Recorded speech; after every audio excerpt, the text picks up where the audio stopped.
자, 이제 오늘 저희가 벌써 6번째 이제 벌써라고 해야 되나 이게 아직이라고 해야 되나 저희가 2월 달에 시작했는데 이제 3월 달이 끝나가는데 2달 동안 그래도 저희가 중간에 캠프도 있었지만 마가복음으로 계속 나누고 있습니다. 그래서 오늘은 이제 마가복음 6장 말씀을 가지고 나눌 텐데 보시면 아시겠지만 이제 늘 하는 얘기지만 굉장히 본문이 많죠. 물론 다 읽진 않을 거예요.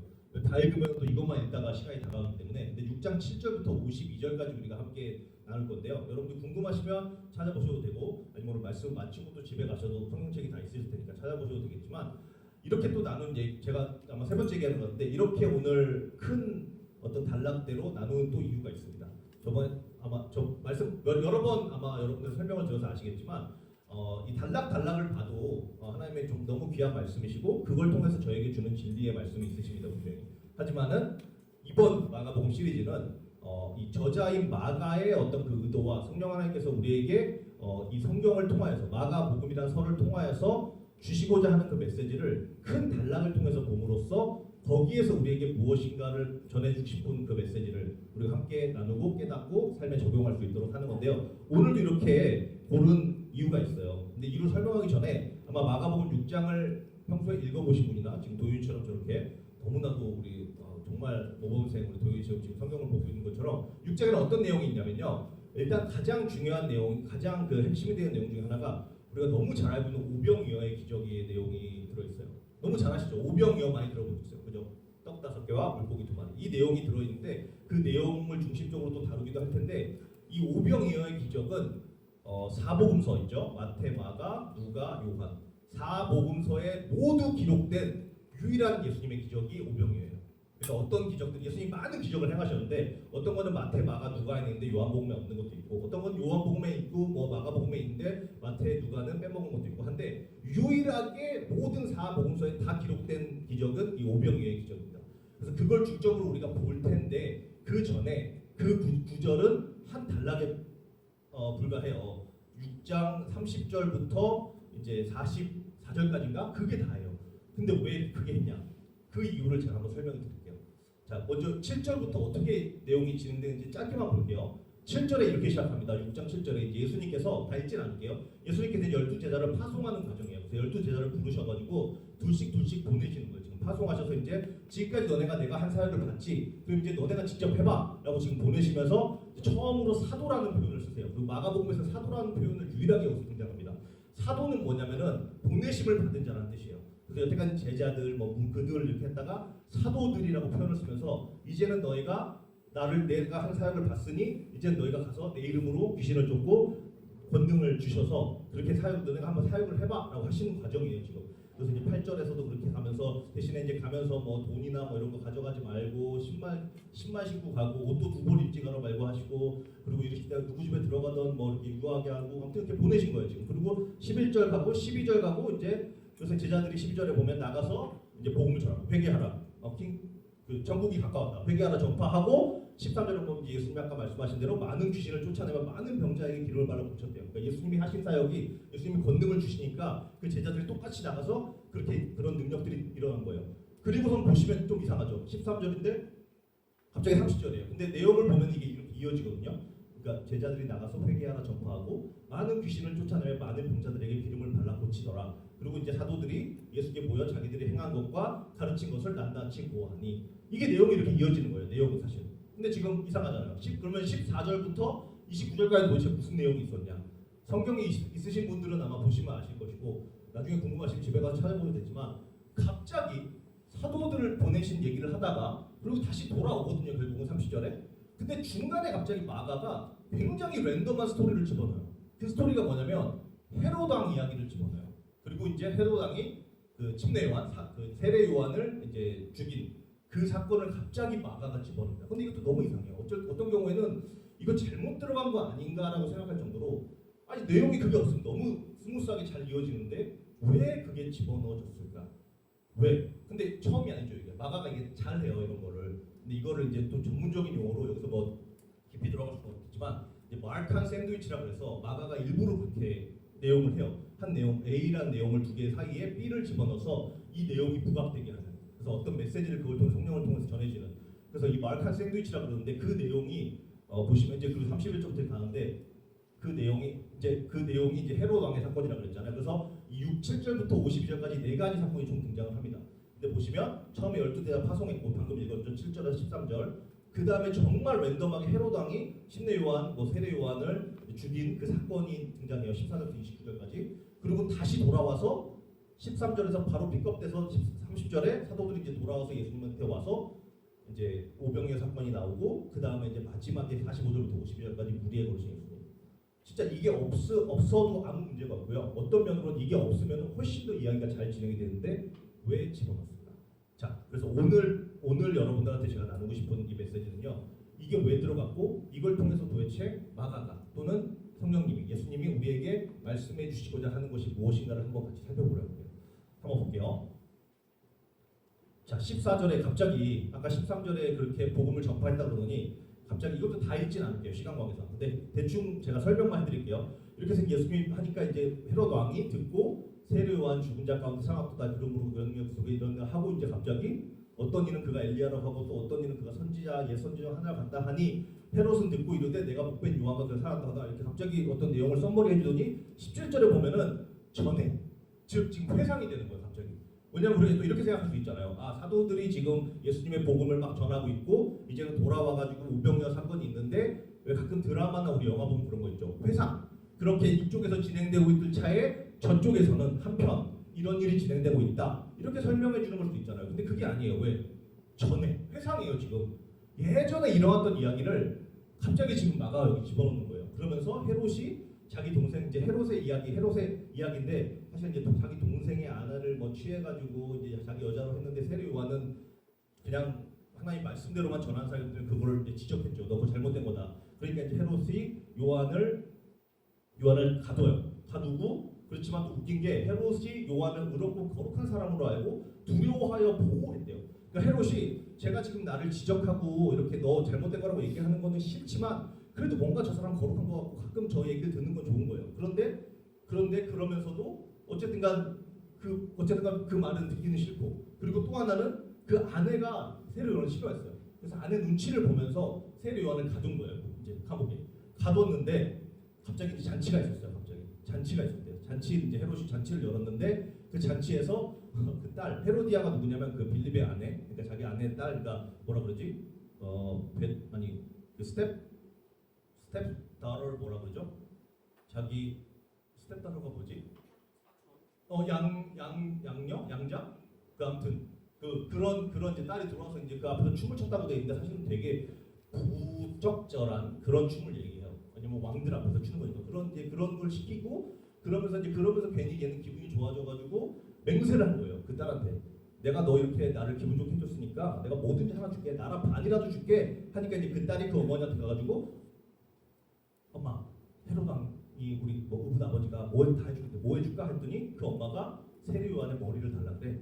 그래서 이제 왕에 들어가서 요한의 머리를 달라 하니까 이제 왕이 그리시가 있대요. 걱정되겠죠. 제가 말은 해놨는데 뭐라도 다 해줄게. 나라 반이라도 줄게라고 해놨는데 갑자기 세례 요한을 죽이라고 하니까 아까 읽었지만 세례 요한이 그렇게 자기를 정죄하는 건 싫었지만 그래도 거룩한 사람이고 존중하고 했기 때문에 무서워했다 그랬잖아요. 근데 어쨌든 자기가 맹세했으니까 그 안지를 인하여 거절할 수가 없었대요. 그래서 어떻게 해요? 결국은 곧 시병 하나를 보내서 요한의 머리를 가져오라 하고 나가 목에서 요한을 목을 뱉고 그 머리를 소바하죠. 소녀에게 주니 소녀가 예수를 가만히 주냐. 이렇게 세례 요한이 이제 어떻게 보면 이제 참수를 당한 거죠. 그렇게. 근데 이 이야기가 딱 나오고 29절에 그래서 요한의 제자들이 듣고 와서 시체를 가져다가 장사하니라 하면서 다시 이제 30절에 아까 그 내용 사도들이 예수께 모여 자기들과 행한 것과 가르친 것을 낱낱이 보아니 하면서 진행이 된다는 거예요. 자, 그럼 요한 여기서 마가가 왜 이 헤롯 왕의 이야기를 오병이어 사건 직전에 바로 이렇게 넣었을까요? 왜? 그 이유를 34절에 보면 예수님께서 하시는 말씀을 보면 알 수가 있어요. 지금 이 상황은 어떤 상황이냐면요. 지금 예수님이 제자들을 보냈잖아요. 사역하라고. 그리고 예수님도 계속 지금 말씀 전하시니까 얼마나 힘드셨겠어요.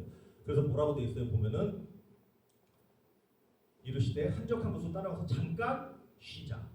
힘드니까 사역하는 거 힘들거든요. 하루 종일 사역하는 거 정말 힘들어요. 저도 이렇게 30분 동안 여기서 떠들면 힘들거든요. 힘들고 배도 고프고. 그러니까 이제 쉬자. 가서 조금 여기 너무 사람이 많아서 음식도 우리가 먹을 수 없다. 그래서 가자. 그리고 한적한 곳으로 가고 있는데 그걸 보고 사람들이 지금 너무 인기가 많으니까 또 따라오기 시작한 거예요. 따라오니까 이제 어떻게 여러분들이 어떻게 됐어요? 하루 종일 뭐 알바하고 일하고 뭐 공부하고 해가지고 아 이제 좀 쉬러 가야 되겠다. 그래서 자기 제일 친한 친구들이랑 가서 좀 쉬라 그러는데 사람들이 와가지고 계속 괴롭혀. 그럼 어떻게 됐어요? 아 진짜 나 좀 쉬자 좀 뭐 이렇게 하구나 그죠? 너네 진짜 눈치도 없냐? 뭐 이럴 텐데 예수님 뭐라고 하세요? 그 무리를 보시고 그 목자 없는 양 같음으로 인하여 불쌍히 여기셨다. 근데 이 표현이 무슨 표현일까요?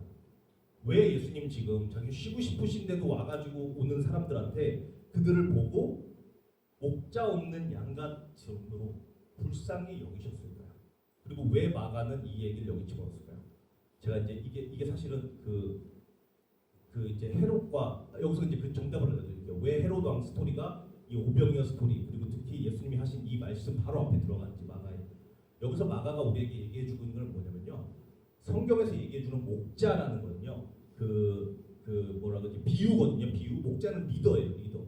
리더고 왕을 의미하기도 하고 어떤 무리가 있고 양이 있으면 그 목자. 성경에 보면 다윗도 그렇고 이제 구약에도 그 리더들을 모세도 그렇고 다 목자라고 표현하고 있어요.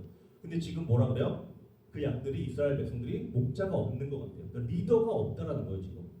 근데 헤롯이 왕이었거든요. 헤롯이 왕이었는데 지금 마가가 얘기해 준 거는 헤롯이 왕이었지만은 그 사람은 참된 목자가 아니고 이제는 참된 목자가 누구인지 예수님이 어떤 분이신지를 보여주겠다라고 얘기하고 있는 게 이 마가복음 6장 내용이에요. 그리고 이 내용은 에스겔에서 이미 나와 있어요. 이것도 다 읽지는 않겠지만 에스겔 34장에 보면은 여호와의 말씀이 내게 임하였는데 인자야 너는 이스라엘 목자들에게 예언하라. 그들 곧 목자들에게 예언하여 이르기를 주 여호와께서 이같이 말씀하시되 자기만 먹는 이스라엘 목자들은 화 있을진저 목자들이 양떼를 먹이는 것이 마땅하지 아니하냐. 너희가 살찐 양을 잡아 그 기름을 먹으며 그 털을 입되 양떼는 먹이지 아니하노다. 너희가 그 연약한 자를 강하게 아니하며 병든 자를 고치지 아니하며 상한 자를 싸매주지 아니하며 쫓기는 자를 돌아오게 하지 아니하며 잃어버린 자를 찾지 아니하고 다만 포악으로 그것을 다스렸도다. 지금 헤롯을 얘기하고 있는 거예요. 그 당시의 리더들 왕이라고는 하지만은 자신의 양들은 버려두고 자신의 것만 추구했던 그 리더의 모습들, 그 왕의 모습을 보여주고 있는 거예요. 그러면서 목자가 없으므로 여기 나오잖아요. 목자가 없으므로 그것들이 흩어져서 모든 들짐승에 파괴되었더라. 그런데 10절로 가니까 주 여호와께서 이렇게 말씀하시되 내가 목자들을 대적하여 내 양떼를 그들의 손에서 찾으리니 주 여호와께서 이렇게 말씀하셨느니라. 나 곧 내가 내 양을 찾되 내가 친히 내 양의 목자가 되어 그것들을 누워있게 할지라. 주 여호와의 말씀입니다. 누구를 지금 얘기하는 거죠? 23절에 보시면 사실 다윗이라고 얘기하거든요. 그거를. 근데 중요한 건 뭔지 아세요? 구약을 여러분들 아시면은 좀 아실 텐데 만약에 모르시면 설명드리는데 이 에스겔서는요 언제 쓰였냐면요 이미 에스겔이 태어났을 때는요 다윗은 죽고 없었을 때요. 다윗은 이미 죽고 없었을 때 다윗 시대 때 에스겔이 태어나지도 않았었어요. 에스겔이 뒤인데 왜 다윗이라고 했을까요? 누구를 의미할까요? 다윗의 우선 예수님을 얘기하고 있는 거예요 지금. 그래서 너네들 지금 그 헤롯 왕이라고 하면서 결국은 자기 배만 채우는 그런 목자의 모습과 참된 목자의 모습, 이제는 너희를 위하여 와서 너희 진짜 왕이 되는 너희를 위하는 그 예수님의 모습을 보라. 내가 그 사람을 보낼 것이고 그 예수님이 너희를 이제는 그들을 먹이고 그들의 목자가 될지라는 이야기해주고 있는 겁니다. 그래서 오늘 넘겨서 두 가지를 나눠볼게요. 선한 목자와 진짜 왕은 무엇인가? 이 마가가 6장에서 헤롯 왕의 이야기와 왕 대신 예수님의 이야기를 썼을 때 여러분들에게 진짜 필요한 왕은 무엇인지를 한번 오늘 생각해 보려고 해요. 헤롯의 잔치는 결국은 그 아까 나눴던 내용 결국은 뭐였어요? 자기 영광을 위해서 열린 잔치였어요. 그죠? 그리고 결국은 그 헤롯의 잔치는 사람의 죽음, 요한의 죽음으로 결국은 마무리돼요. 그 뒤에 나온 오병이어 사건 우리가 자세히 오늘은 보진 않았지만 예수님의 그 잔치는 어떻게 됐어요? 오병이어 떡 5개와 물고기 2마리를 가져와서 사람들을 다 먹이고 나왔죠. 사람들을 살리기 위해서 열린 잔치였고요. 사람들을 먹이셨고 그들을 위한 참된 목자의 모습이었어요. 근데 여기서 말하는 헤롯, 내 삶의 그런 왕은 누구인가라고 물어봤을 때 헤롯의 모습은 사실은 내 삶의 왕이 나였을 때랑 비슷해요. 왜냐면요, 내 삶의 왕이 나라고 한다면은 우리는 헤롯이 했던 그런 모습들, 목자로서, 리더로서, 왕으로서 백성들에게 했던 모습들이 우리에게 똑같이 그대로 나타나요. 그것도 한번 같이 볼게요. 자, 내가 내 삶의 왕일 때, 즉 헤롯의 오늘 아까 이야기를 보면은 내가 내 삶의 왕일 때는 어떤 모습이 나타나느냐? 일단 첫 번째로 사람을 두려워하게 돼요. 헤롯은 진리를 전하는 세례 요한을 두려워했잖아요. 아까 읽었잖아요. 그럼에도 불구하고 사람의 시선을 경직했죠. 왜냐하면 그 사람들 앞에서 내가 맹세했고 이미 내가 내 입으로 말 뱉었으니까. 그러다 보니까 결국은 거룩한 자 죽이면 안 되는데라고 알면서도 어쩔 수 없이 사람을 두려워하게 되니까 결국은 원하지도 않은 결정을 하게 되는 거예요. 즉 무슨 말이냐면 내가 내 삶의 왕이잖아요. 그러면은 사람들이 나를 어떻게 볼까라고만 고민하면서 계속 불안감 가운데 사람을 살 수밖에 없어요. 내가 내 삶의 왕일 때는. 두 번째로는 내가 내 삶의 왕이잖아요. 내 왕좌에 내가 앉아 있잖아요. 그러면은 결정이 감정적이고 충동적일 수밖에 없어요.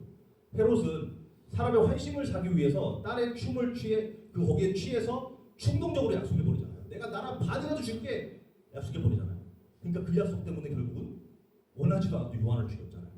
이건 다시 말하면 내가 내 삶의 왕이 나면은 나의 기분이나 내 욕망 아니면 순간의 감정에 따라서 결국은 잘못된 선택을 할 확률이 굉장히 높아진다는 거예요. 세 번째로 볼게요. 세 번째는 내가 내 삶의 왕이면 헤롯의 모습을 통해서 보는 책임을 회피하게 돼요.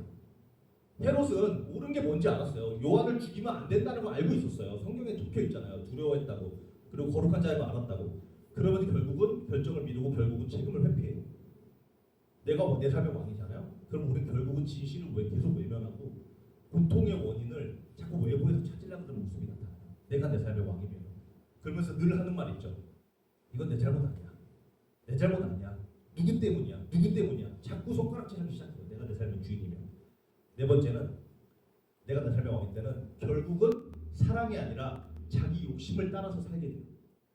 헤롯은 왕이었지만 자기 백성들 사람들을 섬기기보다 결국은 그런 잔치를 열고 자기 의붓 딸인가 아무튼 그 스텝다러를 갖다가 명예와 쾌락으로만 이끄는 그런 삶에서 결국은 그런 아주 불행한 결론으로 가잖아요. 사람을 죽이는. 내가 내 삶의 왕이잖아요. 그럼 사람들을 사랑하기보다 사람들을 이용하게 돼요. 그리고 관계가 절대로 깊어질 수가 없어요. 누구랑도. 마지막으로 내가 내 삶의 왕이잖아요. 그러면은 내 힘으로는 어떠한 문제도 해결할 수가 없게 돼요. 헤롯은 왕이었어요. 왕이었는데 권력을 가지고 있었지만 그 마음은 늘 혼란스럽고 죄책감에 계속 시달리잖아요. 아까 처음에 봤죠. 뭐라 그래요? 그 예수란 사람, 사도 요한이 사랑하는 거 계속 불안하잖아요. 우리가 너무도 잘 아시다시피 예수님이 나타났다니까 계속 마음 불안해하잖아요. 자기가 자기 삶의 주권을 갖고 있었잖아요. 내가 왕이면 문제가 생길 때 진짜 해결이 안 돼요. 그러면서 계속 외로움과 결국 공허함의 이 쳇바퀴에 남은 인생을 계속 살아갈 수밖에 없는 거예요. 이게 헤롯의 이야기를 통해서 우리에게 알려주는 내가 여러분들이 여러분들의 왕자에 여러분들이 여러분들의 삶의 왕일 때 겪게 되는 일들이에요. 그리고 아마 아직 어리셔도 아마 많이들 공감이 되실 거예요. 그리고 더 무서운 건 여러분들이 자라면서 내 삶에 계속 왕으로 있잖아요. 이게 더 뼈저리게 여러분들 삶에 다가올 거예요. 그런데 만약에 예수님이 우리 삶의 왕이시면 우리 삶의 왕자에 내가 아니라 예수님이 앉아 계시면 어떤 일이 벌어질까요? 우리가 오늘 자세하게 보진 않았어요. 오병이와 폭풍 사건. 하지만 오병의 사건은 솔직히 뭐 다 나누지 않아도 많이들 그 내용은 알고 있잖아요. 예수님이 내 삶의 왕이시잖아요. 그러면 참된 보호와 인도하심이 있어요. 예수님 우리를 보고 뭐라고 했어요? 아까도 말씀드렸죠. 예수님 지금 엄청 피곤한 상태예요. 아까 성경에 나와 있잖아요. 너무 피곤하니까 가서 좀 쉬자. 밥 먹을 시간도 없다. 쉬자 했는데 그때 사람들 몰려들었다고 그랬잖아요. 그 기분 생각해보세요. 얼마나 짜증나겠어요 사실. 그럼에도 불구하고 그리고 여러분 아시잖아요. 배고플 때 사람 얼마나 예민해집니까? 그죠? 저도 좀 그런 스타일인데 그럼에도 불구하고 그들을 보고 목자 없는 양 같아 불쌍히 여기신 분이 예수님. 예수님이 우리 삶의 왕이시잖아요. 그럼 그분은 우리를 위하시고 어디로 가야 할지를 알려주세요.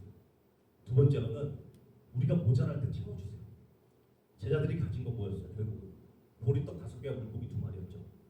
그런데 예수님은 어떻게 하셨어요? 그걸 가지고 수천 명을 먹이시고도 남았다는 거잖아요.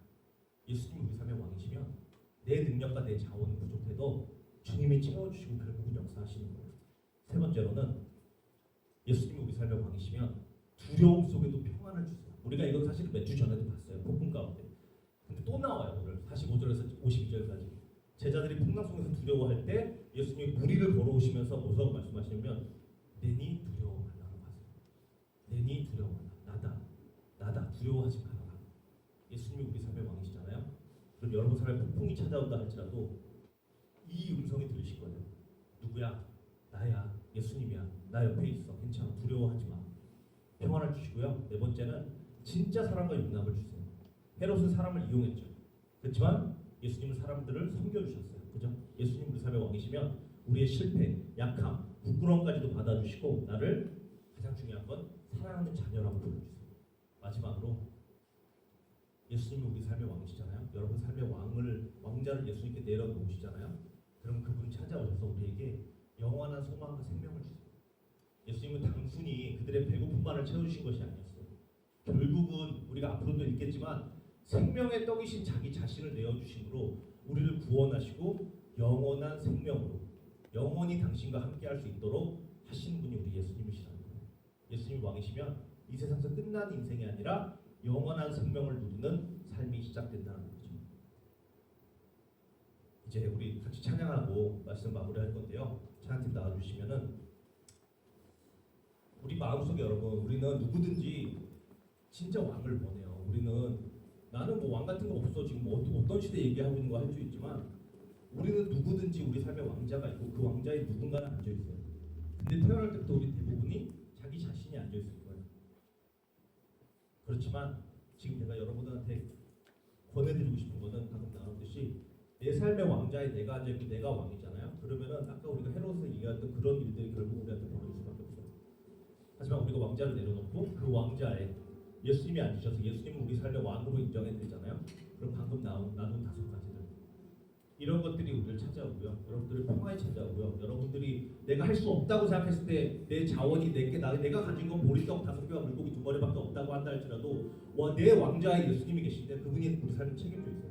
그래서 그걸로도 몇천 명을 먹고 남으신 만큼 능력을 더해주시는 분이 예수님이시고요. 가장 중요한 건 예수님이 우리 왕으로 오실 때 결국은 여러분한테 영생을 주시고 여러분을 구원해 주시고 이 땅에서 사는 80년 100년이 아니라 영원 무궁토록 그분과 함께 천국에서 같이 살게 해주실 것입니다.